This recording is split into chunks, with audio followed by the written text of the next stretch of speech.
Debut novel है। I am a first time writer और ये फिक्शनल नावल है जो वात्सायन की ज़िंदगी पर मैंने बेस किया है।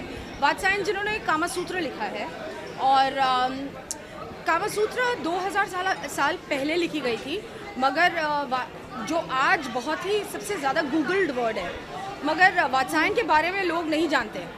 ये नहीं जानते कि कौन थे वो, कहाँ पैदा हुए, उनका मोटिवेशन क्या था कामासूत्र लिखने का। तो ये सब सवाल जो मेरे मन में उठे जब मैंने काफ़ी इन पर रिसर्च किया, तो मुझे लगा कि किसी ने आज तक की कहानी नहीं लिखी है एक ऐसे आदमी के ऊपर जिसने प्यार, मोहब्बत, सेक्स के बारे में लोगों को सिखाया है कि how they should live their life. तो यही सोच के एज ए राइटर मेरे लिए ये कैनवस बहुत बड़ा था। मैंने सोचा इनके कैरेक्टर के बारे में लिखूं और एक कहानी अचानक अपने आप से आने लगी, and it's a purely fictional novel. ये इवेंट जया की पहली किताब कामा के लॉन्च के लिए है। जया बहुत पुरानी दोस्त है, बहुत अरसे से हम जानते हैं उन्हें, और इनफैक्ट ये आई थिंक 2-3 साल से ये किताब रिसर्च कर रही हैं और लिख रही हैं। मेरे फिल्म सेट पे भी आके मनाली में जब हम शूट कर रहे थे उन्होंने काफ़ी टाइम वहाँ बिताया था और डिस्कस करती थी किताब के बारे में, एंड फाइनली आज ये लॉन्च हुई है, and that's why we are here. बहुत अच्छी दोस्त है मेरी, बहुत सालों से मैं जानता हूँ उनको, और एक बहुत ही इवॉल्व्ड ह्यूमन बीइंग है वो as a person. Very feisty, very intelligent, very well read. So उस तरह की एक महिला है जो जैसे मैं अक्सर कहता रहता हूँ कि मुझे कुछ औरतें हैं मेरी ज़िंदगी में who I deeply respect, I love and I admire them, and Jaya is one of them.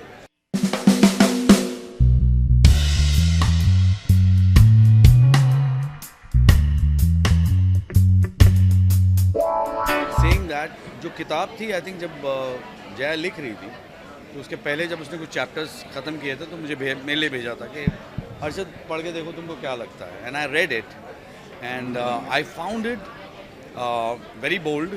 I told her that. I said, you have guts to write a book like this in a time like this.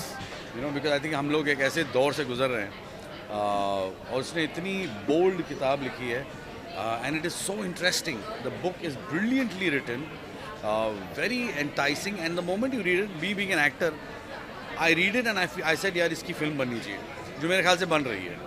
So I think it's that kind of a book that once you hold it, like Roshan said, you know, कि 5 घंटे में he just couldn't put it down. Like Maria said, she couldn't put it down. तो वो है, that's the quality of this book. It's a saga. It's a brilliantly written book.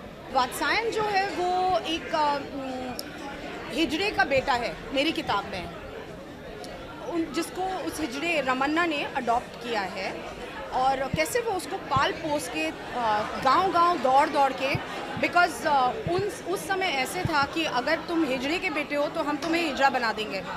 तो कैसे वो अपने बच्चे को बचाने के चक्कर में बनारस पहुंचती है, और जहां वो बड़ा होता है एक कोर्टिजन्स पैलेस में, जो राजा की जितनी रखेले हैं उनके बीच में बड़ा होता है वो। तो ऑब्वियसली उसका एक्सपोजर औरतों की तरफ और सेक्स की तरफ बहुत पहले से होता है, पर मोर देन सेक्स जो फिलॉसफी है, जो प्यार और ज़िंदगी, मतलब देखिए बहुत उस समय के ज्ञानी लोग बाहर ट्रैवल करते थे, माउंट कैलाश पे बैठ के अपना पेनेंस करते थे, पर Vatsyayan actually travelled with in himself ढूंढने के लिए कि ज़िंदगी का असली मूल क्या है। तो इस किताब में फिलॉसफी भी है और फिक्शन भी है। एक खासियत ये है कि आई थिंक एक बहुत ही इंटरेस्टिंग ब्लेंड है। ये fact, as I said, half mythology, half fiction, half fact, और एक बहुत ही इंटरेस्टिंग पीरियड उन्होंने क्रिएट किया है, एक बहुत ही इंटरेस्टिंग वर्ल्ड क्रिएट किया है। एज अ फिल्म मेकर जब मैं पढ़ता हूँ तो मुझे एक बहुत ये विजुअल मीडियम में आने का आई थिंक इसका बहुत ही स्कोप है, क्योंकि जिस तरीके से जया लिखती हैं एक पूरा वर्ल्ड आपके दिमाग में क्रिएट हो जाता है। जिस किस्म के कैरेक्टर्स जया ने लिखे हैं वो ऑलरेडी इन प्लेस हैं, स्क्रीन प्ले के लिए तैयार हैं। जया मेरी फ्रेंड है, मुझे पता था जया एक किताब लिख रही हैं, बातों बातों में she is mentioned it a few times, और अब जबकि कुछ हफ्ते पहले मुझे ये मैसेज आया कि आपको मेरे बुक लॉन्च के लिए आना है, I was very very happy. The book is not just seen completion, it's found a great publisher, and मैं तो आज ही शुरू करूँगी। I am going to start reading it today.